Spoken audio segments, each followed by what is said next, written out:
So hey guys, welcome again to my channel zoology vibes. Hope you are good and fine. So आज हमारा lecture number 5 है may be. तो और आज के इस लेक्चर में हम पेरिफेरल नर्वस सिस्टम है उसके बारे में पढ़ेंगे। तो होपफुली आप आज के लेक्चर में पूरा जो आपका ये चैप्टर है द नर्वस सिस्टम ये कंप्लीट हो जाएगा। मैं कवर करने की कोशिश करूँगी, अगर नहीं हो पाए तो एक लेक्चर और बना देंगे, कोई बात नहीं है ना। तो स्टार्ट करते हैं हम अपना आज का lecture. The peripheral nervous system. तो सबको ही पता है पेरिफेरल नर्वस सिस्टम में क्या क्या इंक्लूड होता है। जितने भी आपके नर्व्स होते हैं जो बॉडी ऑर्गन्स में होते हैं, बॉडी पार्ट्स में प्रेजेंट होते हैं, उन्हें हम पेरिफेरल नर्वस सिस्टम में इंक्लूड करते हैं, है ना। और जितने भी आपके सेंट्रल नर्वस सिस्टम में क्या इंक्लूड होता है, जो आपके ब्रेन और स्पाइनल कॉर्ड वगैरह है, ये सब इंक्लूड होता है। इन दोनों को हम सेंट्रल नर्वस सिस्टम में करते हैं, ठीक है। तो जो आपका पेरिफेरल नर्वस सिस्टम होता है, ये दो सिस्टम को कंसिस्ट करके रखता है अपने अंदर। जो पहला है वो सेंसरी सोमैटिक नर्वस सिस्टम और दूसरा जो होता है ऑटोनॉमिक नर्वस सिस्टम। इन दोनों को जो आपका peripheral nervous system which is PNS जो है कंसिस्ट करके रखता है। तो सबसे पहले हम पढ़ेंगे सेंसरी सोमैटिक नर्व सिस्टम के बारे में। Sensory somatic nerve system compose of cranial and spinal nerve. ये क्रेनियल और स्पाइनल नर्व को जो है कंट्रोल करके कंसिस्ट करके रखता है अपने अंदर। Both contain the nerve fibres connected to the sensory receptors, skin and internal organ that bring information to CNS and motor neurons that take signals through skeletal muscles from the CNS. ये ऐसे nerve cells होते हैं, ऐसे nerve fibres होते हैं जो skin वगैरह में प्रेजेंट होते हैं और वहाँ से जो सिग्नल्स है वो सीएनएस तक ले जाते हैं, ब्रेन और स्पाइनल कॉर्ड के पास। और जो उसका रिएक्शन होता है, जो उसके वहाँ से सिग्नल जो उसका रिस्पांस आया होता है ब्रेन और स्पाइनल कॉर्ड से, उसको वहाँ पे वापस जो आपका स्किन जो भी पार्ट होता है जहाँ से सिग्नल आया होता है वहाँ तक ले जाता है। इसमें ऐसे जो सेंसरी फाइबर्स है वो इंक्लूड होते हैं। The somatic fibers also provide us with the autonomic reflexes action that does not involve the attention of brain. ऐसे एक्शंस जो ब्रेन की अटेंशन को नीड नहीं करते, वो भी आपका जो सोमैटिक सेंसरी नर्वस सिस्टम है वो प्रोवाइड करवाता है ना। कुछ सडन रिस्पॉन्सेज होते हैं, वेरी क्विकली सडन रिस्पॉन्सेज, जो आपका जो सिर्फ स्पाइनल कॉर्ड का इन्वॉल्वमेंट होता है, उसमें ब्रेन का इन्वॉल्वमेंट नहीं होता है, वो भी आपको सेंसरी सोमैटिक नर्वस सिस्टम आपका प्रोवाइड करवाता है, ठीक है। अब बात करते हैं ऑटोनॉमिक नर्वस सिस्टम के बारे में। Autonomic nervous system made up of PNS distributed to the structure under involuntary control. जितने भी इनवॉलंटरी कंट्रोल होते हैं जैसे हार्ट बीट वगैरह, ये जो इंक्लूड होता है इनवॉलंटरी फंक्शंस, वो सब उन सब के जितने भी नर्व्स है वो ऑटोनॉमिक नर्वस सिस्टम में आते हैं। नाम से समझ में आ रहा होगा, ऑटोनॉमिक, ऑटोमोबाइल, ऑटोनॉमिक, है ना।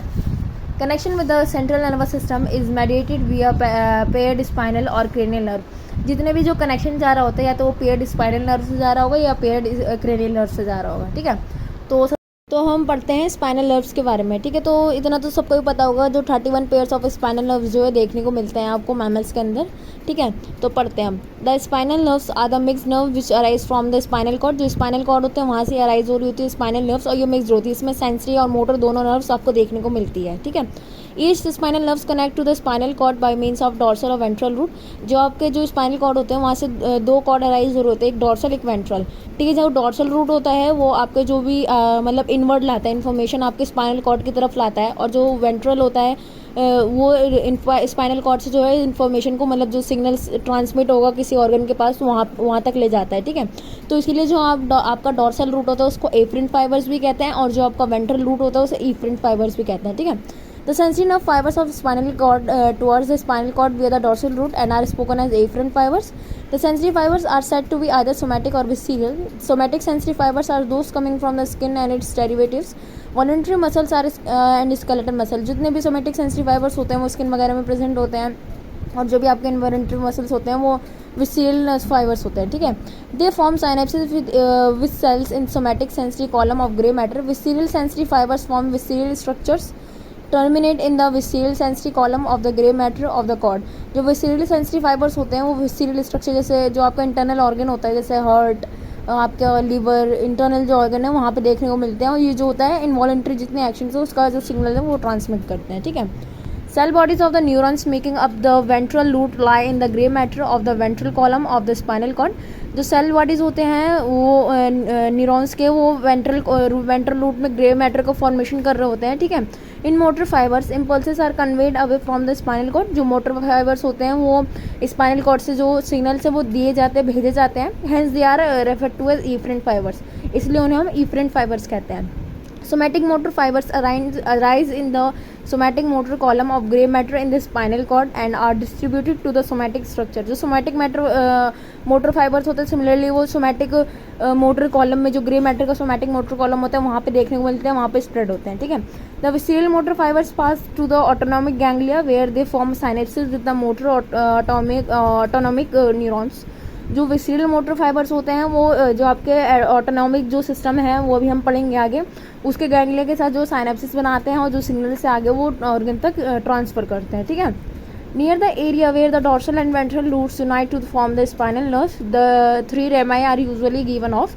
ऐसा एरिया जहाँ पे डॉर्सल रूट और वेंट्रल रूट जो आके मिल रहे होते हैं वहाँ से आपका स्पाइनल नर्व का फॉर्मेशन होता है और वहाँ पे 3 रेमाई आपको देखने को मिलते हैं, ठीक है. एक होता है डॉर्सल रेमस, एक होता है वेंट्रल रेमस और एक होता है विस्सीरियल रेमस, ठीक है. अभी मैं इसका डायग्राम भी दिखाऊंगी आपको तो आपको इजीली क्लियर हो जाएगा ये सब, ठीक है. A dorsal ramus supplying skin and muscles of a dorsal part of the body. जो डॉर्सल रेमस होता है वो जो भी नर्व्स होते हैं उसको स्किन और मसल्स तक को सप्लाई करता है, जो डॉर्सल रेमस है. जो वेंट्रल रेमस होता है वो लेटरल रीजन, जितने भी लेटरल रीजन में आपके पार्ट्स हैं, मसल्स, बोन वगैरह, उन सबको जो है नर्व ट्रांसमिट करता है, वहाँ से नर्व जो है लेटरल रीजन में जाती है. The visceral ramus that form connection with one of the chain ganglia of peripheral autonomic nervous system. Visceral ramus वो है जो कनेक्शन बनाता है चेन गैंग्लिया, जो पेरिफेरल आपका ऑटोनॉमिक सिस्टम होता है उसके साथ, उसके जो चेन गैंग्लिया होता है उसके साथ वो जाके आपका साइनेप्सिस बनाता है या कनेक्शन बनाता है, ठीक है. Both dorsal and ventral rami are composed of somatic sensory and somatic motor fibers. जो डॉर्सल और वेंट्रल रिमाई होते हैं उनके पास सोमैटिक सेंसरी और सोमैटिक मोटर फाइबर्स होता है, ठीक है.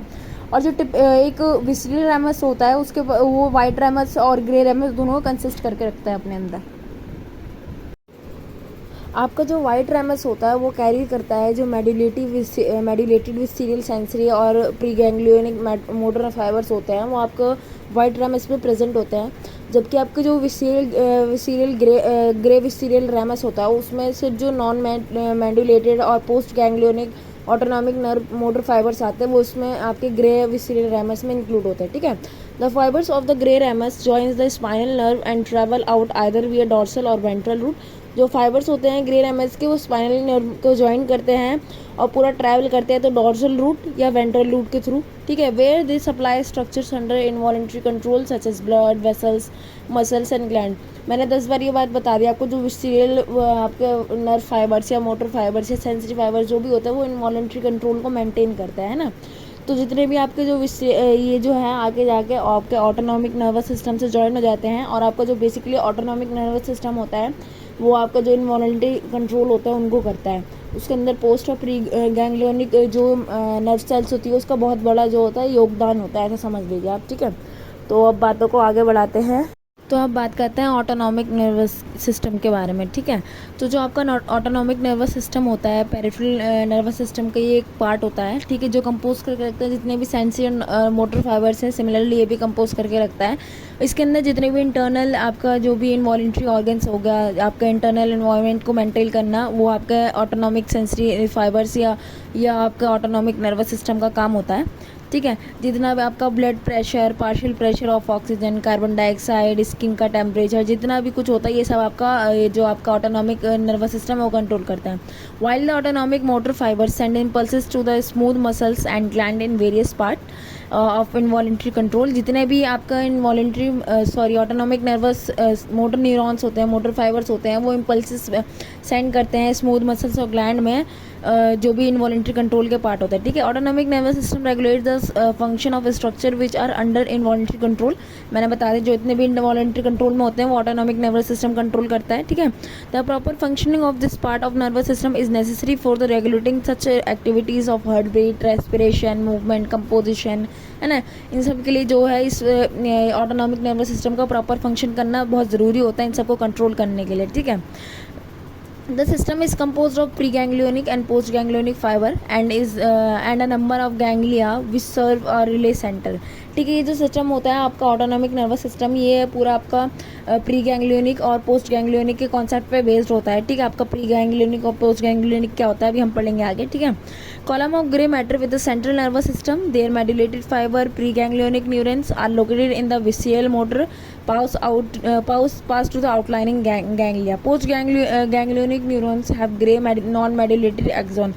जो आपका कॉलम होता है ग्रे मैटर का, जो सेंट्रल नर्वस सिस्टम में प्रेजेंट होता है, उसके जो मेडुलेटेड फाइबर होते हैं ना, जो मेडुलेटेड फाइबर होते हैं वो प्री गैंग्लियोनिक न्यूरॉन्स बनाते हैं और वो विसिरियल मोटर जो एरिया होता है उसके आसपास प्रेजेंट होते हैं। ठीक है, जो आपके पोस्ट गैंग्लियोनिक न्यूरॉन्स होते हैं वो ग्रे मैटर के कॉलम में प्रेजेंट होते हैं। और कौन से एरिया में प्रेजेंट होते हैं? जो नॉन मेडुलेटेड एरिया है, जिसमें आपके जो वो एक्सोन में शीट देखने को नहीं मिलती है, वहाँ पे आपका जो है आपका जो पोस्ट गैंग्लियोनिक न्यूरॉन है वो देखने को मिलते हैं। ठीक है, the cell bodies of this neurons lie outline the ganglia which are often located at the some distance from the central nervous system. It is here the preganglionic fiber form synapses with the dendrites of postganglionic neurons.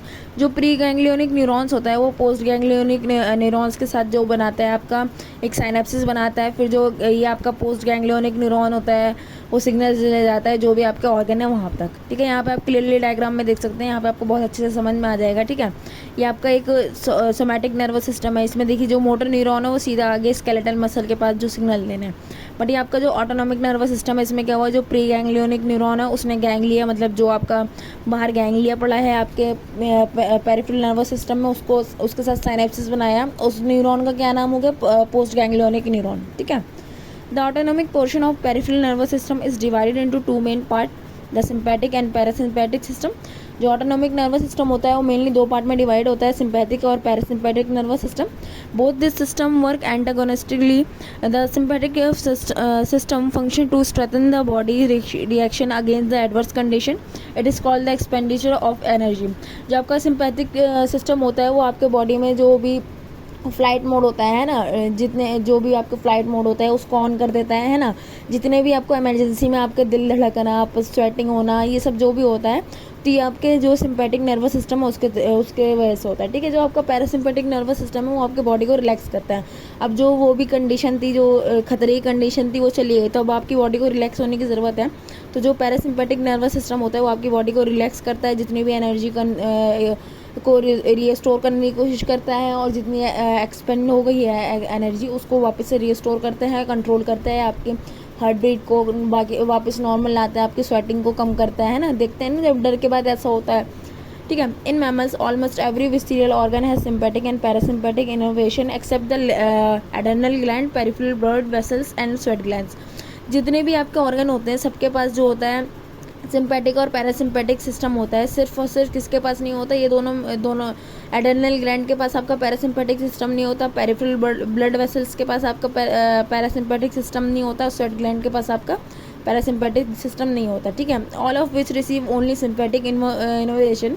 Sensation of sympathetic stimulation allow the organ to return to the resting state.